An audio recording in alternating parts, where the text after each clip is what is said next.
Hello everyone, welcome back to my channel. तो आज की ये वीडियो उन सभी स्टूडेंट्स के लिए काफ़ी ज़्यादा यूज़फुल होने वाली है जिन स्टूडेंट्स ने बीए प्रोग्राम थर्ड सेमेस्टर में हिस्ट्री सब्जेक्ट को चूज़ किया था। तो हिस्ट्री सब्जेक्ट के अंदर उन्हें एक बुक पढ़नी होती है जिसका नाम है हिस्ट्री ऑफ इंडिया 1200 से 1550 तक। तो आज की ये वीडियो उन सभी स्टूडेंट्स के लिए काफ़ी ज़्यादा यूज़फुल होने वाली है क्योंकि आज की इस वीडियो में हम इस बुक के कंप्लीट सिलेबस, इसके अलावा मोस्ट इंपॉर्टेंट क्वेश्चंस के बारे में डिस्कस करने वाले हैं। एंड एज़ यू नो, हम अपनी वीडियो में आपको सिर्फ और सिर्फ इंपॉर्टेंट कंटेंट ही पढ़ाते हैं जो कि आपके एग्ज़ाम के पॉइंट ऑफ व्यू से काफ़ी ज़्यादा इंपॉर्टेंट होते हैं। बेसिकली जिन टॉपिक से आपके एग्ज़ाम में अक्सर क्वेश्चन पूछे जाते हैं। तो बिना टाइम वेस्ट करते हुए हम बढ़ते हैं अपने वीडियो की तरफ। तो आज की इस वीडियो में हम बात करने वाले हैं जो आपकी बुक है हिस्ट्री ऑफ इंडिया 1200 से 1550 तक। इसमें आपका जो यूनिट सेकंड है जिसका नाम है खिलजी और तुगलक के अधीन सैन्य, प्रशासनिक और आर्थिक संरचना।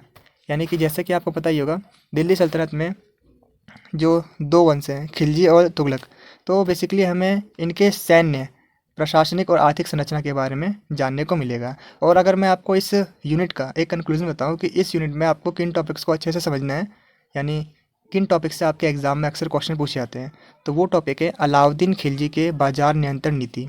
ये जो क्वेश्चन है ये काफ़ी ज़्यादा इंपॉर्टेंट है, ये अक्सर आपके एग्जाम में देखने को मिलता है। एंड इसके अलावा प्रशासनिक जो सुधार किए थे अलाउद्दीन खिलजी के द्वारा, उनके बारे में अक्सर आपके एग्जाम में क्वेश्चन पूछे जाते हैं। तो चलिए अब हम देख लेते हैं इसके सिलेबस के बारे में। एंड इसके बाद हम डिस्कस करेंगे कि आपके एग्जाम में किस किस टाइप से क्वेश्चन पूछे गए हैं अभी तक इस यूनिट से। तो यूनिट सेकंड आज की हम वीडियो में कवर करने वाले हैं। एंड टोटल आपका जो सिलेबस है उसके बारे में अगर हम बात करें तो टोटल आपको 7 यूनिट्स कवर करनी है। तो चलिए अब हम देख लेते हैं कि इस यूनिट से अभी तक आपके एग्जाम में किस किस टाइप से क्वेश्चन पूछे गए हैं। तो इसमें बेसिकली आपसे दो टाइप से क्वेश्चन पूछे जाते हैं। जो पहले टाइप का क्वेश्चन है जिसमें आपसे पूछा जाता है खिलजी और तुगलक के अधीन सैन्य, प्रशासनिक और आर्थिक संरचना के बारे में। यानी इसके अंदर देखिए आपके एग्जाम में किस टाइप से क्वेश्चन पूछा गया था। अलाउद्दीन खिलजी के प्रशासनिक सुधारों तथा समाज के विभिन्न वर्गों पर हुए प्रभाव का विश्लेषण कीजिए। यानी कि जो अलाउद्दीन खिलजी के जो प्रशासनिक सुधार थे उनके बारे में आपसे पूछा जा रहा है। और खिलजी क्रांति स्वरूप और प्रभाव का मूल्यांकन कीजिए। अब ये जो क्रांति होता है, क्रांति का मतलब होता है उस टाइम पीरियड में जो नया परिवर्तन होता है, जो चेंजेस होते हैं, उन्हें हम क्रांति कहते हैं। यानी कि जो अलाउद्दीन खिलजी ने जो क्रांति शुरू की थी उसका क्या इम्पैक्ट पड़ा, क्या प्रभाव पड़ा पूरे समाज पर, उसके बारे में हमें डिस्कस करना है। तो अगर आप इन सभी क्वेश्चन को पढ़ोगे तो आप एक कंक्लूजन पर पहुंचोगे। इन सभी क्वेश्चन में बेसिकली आपसे अलाउद्दीन खिलजी के प्रशासनिक सुधारों के बारे में पूछा जा रहा है। तो ये आपका पहले टाइप का क्वेश्चन था जिसमें आपको अलाउद्दीन खिलजी के प्रशासनिक सुधारों के बारे में बताया था। अब जो सेकंड टाइप का आपसे क्वेश्चन पूछा जाता है उसमें आपसे पूछा जाता है अलाउद्दीन खिलजी के बाजार नियमों के बारे में बताने के लिए। अब यही क्वेश्चन अलग अलग ईयर्स में किस किस टाइप से आपके एग्जाम में पूछा गया है चेक कर लेते हैं। अलाउद्दीन खिलजी के बाजार नियंत्रण नीति किस लिए चलाई गई और उत्पादकों और उपभोक्ताओं पर इसके क्या इम्पैक्ट पड़े, इसके बारे में बताइए। तो कुछ इस टाइप से आपसे पूछा जा रहा है। अगर आप इन सभी क्वेश्चन को पढ़ोगे तो आप एक कंक्लूजन पर पहुंचोगे। इन सभी में अलाउद्दीन खिलजी के बाजार नीति के बारे में हमसे पूछा जा रहा है। तो चलिए अब हम बात कर लेते हैं कि हमें अपने आंसर्स को एग्जाम में किस तरह से प्रेजेंट करना है सो दैट हम अच्छा स्कोर कर सकें अपने एग्जाम में। तो बिना टाइम वेस्ट करते हुए हम बढ़ते हैं अपने वीडियो की तरफ। एंड इसके साथ ही अगर आपको ये वीडियो यूज़फुल लगे तो प्लीज़ इस वीडियो को ज़्यादा से ज़्यादा लाइक, शेयर एंड कमेंट कीजिएगा जिससे कि हमें मोटिवेशन मिलता है ऐसी और बहुत सी वीडियोज़ को बनाने के लिए। तो चलिए शुरू करते हैं। तो सबसे पहले हम बात करने वाले हैं जो आपका फर्स्ट टाइप का क्वेश्चन था जिसमें आपसे पूछा गया था अलाउद्दीन खिलजी के प्रशासनिक सुधारों के बारे में बताइए। तो अब हम इसके आंसर के बारे में बात करने वाले हैं कि हमें अपने आंसर को किस तरह से फ्रेम करना है अपने एग्जाम में। तो देखिए सबसे पहले हम बताएंगे आपको किसी भी टाइप का आंसर लिखना है। मैंने आपको हमेशा बताया सबसे पहले आपको एक इंट्रोडक्शन देना होता है। हमेशा सबसे पहले एक इंट्रोडक्शन दीजिए, भूमिका दीजिए कि आखिर वो है क्या। देन इसके बीच आपके आंसर के बीच में अगर आपके पास फ्लो चार्ट है, जैसे कि मैंने इसमें देखिए किस तरीके से फ्लो चार्ट बनाया है। फ्लो चार्ट है तो फ्लो चार्ट जरूर से बनाइए। एंड क्वेश्चन के एंड में कंक्लूजन जरूर लिखिएगा जिससे कि ये एक पैटर्न होता है जिससे एग्जामिनर पर काफ़ी अच्छा इंपैक्ट पड़ता है। तो इस पैटर्न को जरूर फॉलो कीजिएगा। तो चलिए हम इसके आंसर के बारे में डिस्कस कर लेते हैं। इसके आंसर में हमें लिखना है अलाउद्दीन खिलजी का शासन मध्यकालीन भारत के राज्य के विकास के लिए काफ़ी ज़्यादा महत्वपूर्ण था। यानी इस टाइम पीरियड में जो अलाउद्दीन खिलजी का जो टाइम पीरियड था उसमें काफ़ी ज़्यादा विकास देखने को मिलता है क्योंकि उन्होंने कई प्रशासनिक और आर्थिक सुधार किए। इन सुधारों का समाज पर विभिन्न वर्गों पर प्रभाव पड़ा। यानी कि जैसे कि आप चेक कर पा रहे हो इसमें अलाउद्दीन खिलजी के द्वारा प्रशासनिक और आर्थिक सुधार किए गए थे अपने साम्राज्य के विस्तार के लिए, अपने साम्राज्य के विकास के लिए। एंड इसी टाइम पीरियड में यानी मध्यकाल में भारत का विकास काफ़ी ज़्यादा तेज़ी से देखने को मिलता है। एंड इसके अगर हम प्रशासनिक सुधारों के बारे में बात करें तो इससे हम 4 टाइप्स में बांट सकते हैं। पहला है सैनिक सुधार, दूसरा है स्वराज सुधार यानी टैक्स, और तीसरा है बाजार सुधार, चौथा है सामाजिक सुधार। तो चलिए एक एक करके इन सभी सुधारों के बारे में थोड़ा सा और डिटेल में समझ लेते हैं। तो सबसे पहले हम बात करने वाले हैं सैनिक सुधार के बारे में। तो चलिए देखते हैं अलाउद्दीन खिलजी के द्वारा क्या क्या चेंजेस किए गए सैनिक सुधार को और मजबूत करने के लिए। तो सबसे पहला पॉइंट है शक्तिशाली और मजबूत सेना का निर्माण। यानी अलाउद्दीन खिलजी ने क्या किया, मंगोलों के आक्रमण का सामना करने के लिए एक शक्तिशाली और मजबूत सेना को बनाया, जिससे कि कोई भी उन पर आक्रमण ना कर सके। यानी उन्होंने जो सैनिक हो गए उनकी भर्ती स्टार्ट की और उन्हें अच्छी तरीके से ट्रेनिंग दिया और काफ़ी ज़्यादा मजबूत सेना और शक्तिशाली सेना का निर्माण किया। नेक्स्ट है सैनिकों का नियमित वेतन। सैनिकों को नगद वेतन दिया गया और उनका रिकॉर्ड रखा गया ताकि सेना के खर्चों और कार्यों को बेहतर तरीके से नियंत्रित किया जा सके। यानी कि जितने भी सैनिक थे उनको सैलरी देना उन्होंने स्टार्ट कर दिया नगद में और उसका एक रिकॉर्ड रखने लग गए। नेक्स्ट है डाग यानी चिन्ह और चेहरा प्रणाली। अलाउद्दीन खिलजी का राजकीय घोड़ों को पहचानने के लिए एक चिन्ह लगाया गया। सैनिकों की पहचान करने के लिए चेहरा प्रणाली शुरू की गई जिससे कि कन्फ्यूज़न ना हो। यानी कि जो घोड़े थे उन पर एक चिन्ह लगा दिया गया जिससे कि पता चल जाए कि वो उनके ही घोड़े हैं। नेक्स्ट अगर हम बात करें इन्होंने राजस्व सुधार में क्या इम्पैक्ट डाला, तो सबसे पहला पॉइंट है हमारा कृषि कर वृद्धि। इन्होंने क्या किया, टैक्स को बढ़ा दिया। जो किसानों से हम टैक्स लेते हैं उनको बढ़ा दिया, तो किसानों से उनकी जो फसलें थे उसका 50% जो टैक्स है उसके रूप में वसूला गया और जिससे क्या हुआ, राज्य के पास अधिक धन मिला। जैसे कि आपको पता होगा अगर टैक्स ज़्यादा कलेक्ट कर रहे हैं तो जो राजस्व कर होगा उनके पास ज़्यादा होगा, यानी जो सुल्तान के पास जो खजाना होगा वो ज़्यादा होगा, जिससे उसका पूरे समाज पे दबदबा भी होगा। नेक्स्ट है भूमि का सर्वेक्षण। नेक्स्ट है किसान को भूमि का सर्वेक्षण कर राजस्व तय कर दिया गया। नेक्स्ट है ज़मींदारों पर नियंत्रण। अब इन्होंने क्या किया, ज़मींदार तो जो उस टाइम के ज़मींदार थे वो काफ़ी ज़्यादा उसमें गड़बड़ी करते थे, झोलमाल करते थे, तो इन्होंने क्या किया, निगरानी रखना स्टार्ट कर दिया। कर वसूलने वाले ज़मींदारों पर कड़ा नियंत्रण किया ताकि वसूली सही ढंग से हो सके और ज़मींदार अपनी मनमानी ना कर सके। तो इस तरीके से उन्होंने अपनी नीतियों को लागू किया और ये काफ़ी इम्पैक्टफुल नीति रही।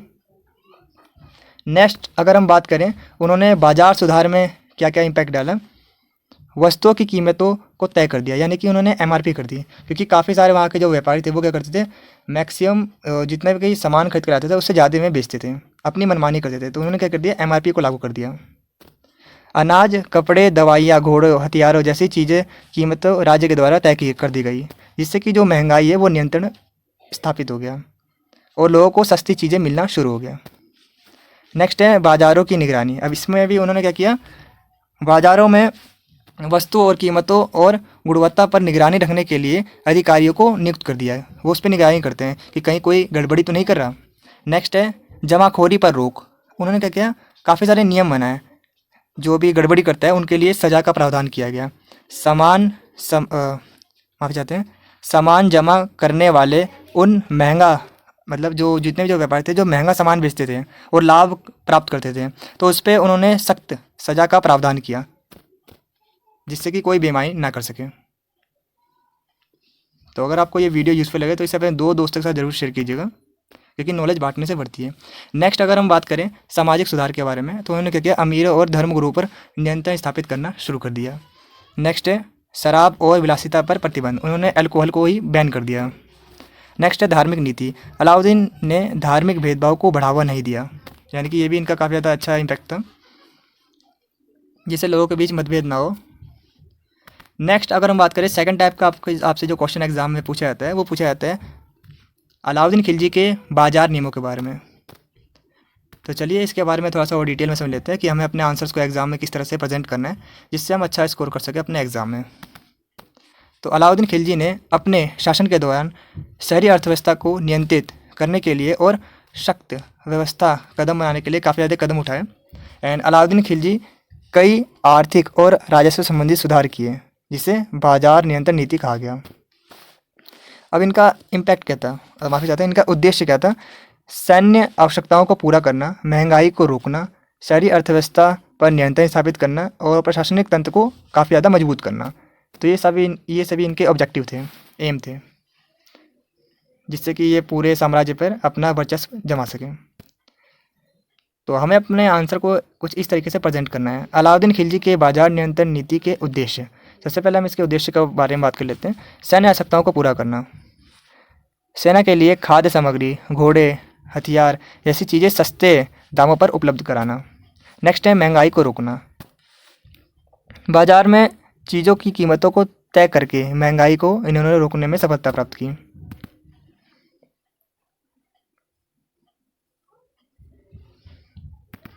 थर्ड पॉइंट है बाजार पर राज्य का नियंत्रण स्थापित कर दिया। व्यापारियों और जमाखोरों की मनमानी को रोकना और बाजार पर राज्य का नियंत्रण स्थापित करना, बाजार को राज्य के नियमों के तहत लाना, ये सभी इनके ऑब्जेक्टिव थे। नेक्स्ट है जमाखोरी की गलत गतिविधियों को रोकना। सामान जमा करके महंगा बेचने वाले जो जमाखोरी थे, जो बेईमानी करते थे, और गलत गतिविधियों को रोकना, ये सभी इनके ऑब्जेक्टिव थे। नेक्स्ट है लोगों का भरोसा जीतना, क्योंकि जब जनता विश्वास करेगी तभी इनका जो साम्राज्य है वो फलेगा फूलेगा। तो इन्हें जनता का इनको काफ़ी ज़्यादा सपोर्ट मिला। ये सभी इनके ऑब्जेक्टिव थे। नेक्स्ट अगर हम बात करें इनके इम्पैक्ट के बारे में, इनके प्रभाव के बारे में, तो इन्हें हम 3 कैटेगरी में डिवाइड कर सकते हैं। पहला, उत्पादकों पर क्या प्रभाव पड़ा, दूसरा, उपभोक्ताओं पर क्या प्रभाव पड़ा, एंड तीसरा, राज्य पर क्या प्रभाव पड़ा। तो चलिए एक एक करके इन तीनों को डिटेल में समझ लेते हैं। तो सबसे पहले अगर हम बात करें उत्पादकों यानी जो निर्माण करते हैं, जैसे किसान, शिल्पकार, इन पर क्या प्रभाव पड़ा। तो देखिए हर चीज़ के 2 पहलू होते हैं, एक सकारात्मक एंड दूसरा नकारात्मक। तो दोनों को ही डिटेल में समझ लेते हैं। तो देखिए जितने भी जो व्यापारी थे और जो जमाखोरी थे, जो अपनी मनमानी करते थे, उन पर लगाम लगा दी गई। नेक्स्ट है अगर इसका नकारात्मक अगर प्रभाव के बारे में बात करें, तो किसान तय मूल्य पर अनाज बेचने के लिए मजबूर थे, जिनकी वजह से उन्हें कम मुनाफा हुआ। शिल्पकारों और व्यापारियों को मुनाफे में कमी का सामना करना पड़ा। तो ये सभी उनके इम्पैक्ट थे, जिससे कि जो ग्रामीण क्षेत्र के लोग थे उनमें असंतोष बढ़ा, क्योंकि उनसे उनकी जो आमदनी है वो कम हो गई इसीलिए। नेक्स्ट अब अगर हम बात करें उपभोक्ताओं पर क्या प्रभाव पड़ा उसके बारे में, तो जो सकारात्मक प्रभाव में आम जनता तो क्या हुआ, जो महंगाई है वो कम हो गई, तो उनके लिए चीज़ों को परचेज़ करना काफ़ी ज़्यादा आसान हो गया। तो जो आम जनता थी उन्हें राहत मिली इससे। नेक्स्ट है नकारात्मक अगर परिणाम की बात करें, तो व्यापारी वस्तुओं की गुणवत्ता के साथ समझौता करने लगे, जिसकी वजह से उपभोक्ताओं को निम्न स्तरीय सामान मिलने लगे, यानी लो क्वालिटी की चीज़ें मिलने लगी, क्योंकि व्यापारी को मुनाफा कमाने के लिए घटिया जो सामान है वो बेचने लगे। अब उन्होंने क्या किया, व्यापारी तो व्यापारी है, वो तो अपना मुनाफा करने के लिए अब घटिया वस्तु ने बेचने लग गए। नेक्स्ट अगर हम बात करें राज्य पर क्या प्रभाव पड़ा, तो बाजार पर राज्य का नियंत्रण स्थापित हुआ। नेक्स्ट है बाजार नियंत्रण में शहरी जनता के शासन के प्रति विश्वास बढ़ा, लेकिन जो ग्रामीण क्षेत्र के लोग हैं उनका असंतोष बढ़ा। तो जैसा कि आप देख सकते हो, जो शहरी लोग हैं उनका विश्वास बढ़ा, इनके लिए काफ़ी ज़्यादा फ़ायदा हुआ, लेकिन जो ग्रामीण क्षेत्र है उनको इससे काफ़ी ज़्यादा नुकसान हुआ।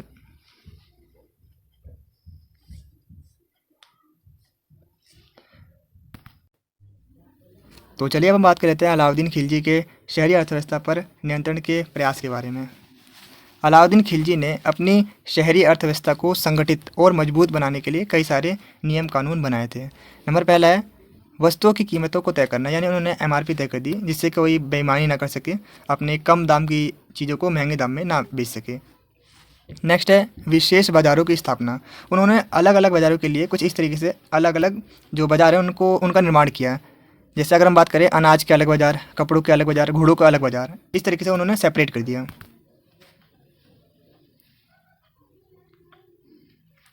नेक्स्ट है जमाखोरी पर रोक, यानी कि जो भी महंगे सामान को बेच के लाभ कमाते थे उन पर नियम बना दिया, और जो भी इस नियम को तोड़ेगा उस पर सख्त से सख्त सज़ा दी जाएगी। नेक्स्ट है राजस्व नीति। किसानों से उन्होंने 50% जो कर है उसके रूप में लिया करते थे, यानी किसानों से काफ़ी ज़्यादा कर वो लेते थे। और इस धन का उपयोग शहरी इलाकों में व्यवस्था सुधारने के लिए और सेना के लिए खर्च करते थे।